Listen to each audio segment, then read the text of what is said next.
BJP-ക്കാർക്കിടയിൽ ആ കള്ളന്മാരുടെ കൂട്ടത്തിൽ ഏറ്റവും സത്യസന്ധനായ കള്ളൻ ശ്രീ സുരേഷ് ഗോപിയാണ്.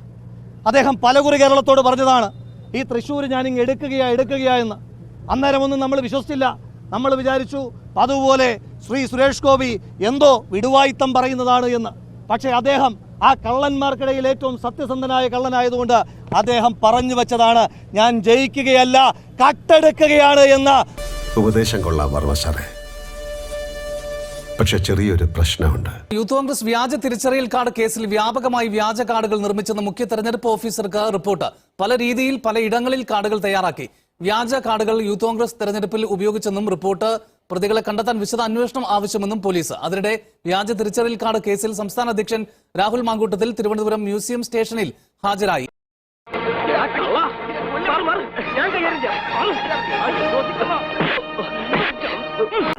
സോറി, ആള് മാറിപ്പോയി. സാറിനെ പോലെ തന്നെ വേറൊരു കള്ളനുണ്ട്. സോറി കേട്ടോ.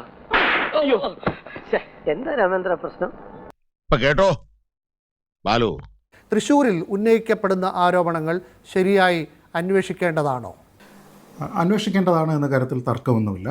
തീർച്ചയായിട്ടും അത് അന്വേഷിക്കേണ്ടതാണ്. തൃശ്ശൂരിൽ മാത്രമല്ല, അങ്ങനെ എവിടെയൊക്കെ ഉണ്ടായിട്ടുണ്ടോ അവിടെയെല്ലാം തന്നെ പരാതി ഉണ്ടെങ്കിൽ അത് അന്വേഷിക്കേണ്ടതാണ്. പക്ഷേ പരാതിയുടെ പുറത്ത് ഒരു അന്വേഷണം നടത്തി ഏതെങ്കിലും രീതിയിലത്തേക്കുള്ള ഒരു നടപടി ഈ പരാതി കൊടുക്കുന്ന ആൾക്കാർക്ക് അനുകൂലമായി വരണമെന്നുണ്ടെങ്കിൽ അതിന് ഒരു സമയപരിധി നേരത്തെ നിശ്ചയിക്കപ്പെട്ടിട്ടുണ്ടായിരുന്നു. ഒരുപക്ഷെ അതിനും അപ്പുറത്തേക്ക് വളരെ ഓബ്വിയസ് ആയിട്ട് കാണിക്കാൻ പറ്റുന്ന ഒരു കൃത്രിമത്വം അവിടെ നടന്നിട്ടുണ്ട് എന്ന രീതിയിലത്തേക്ക് കാണിക്കാൻ കഴിഞ്ഞാൽ, നേരത്തെ ശ്രീ അനിലക്കര പറഞ്ഞതുപോലെ ഇലക്ഷൻ റദ്ദ് ചെയ്യുന്ന പോലെയുള്ള പരിപാടികളൊക്കെ ഉണ്ടാകുമോ എന്നുള്ളതിനെക്കുറിച്ച് എനിക്ക് അതിൻ്റെ നിയമവശം അറിയില്ല. പക്ഷേ അതിൽ അദ്ദേഹം പറഞ്ഞ ഭാഗത്ത് ഒരു പ്രശ്നമുണ്ട്.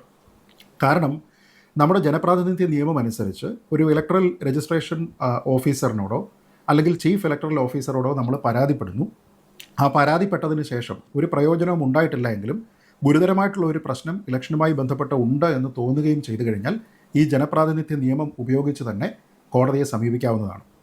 അപ്പോൾ അതിനുള്ള സമയപരിധി എന്നൊക്കെ പറയുന്നത് എനിക്ക് തോന്നുന്നത് ഏതാണ്ട് 3 മാസമോ മറ്റോ ആണ്.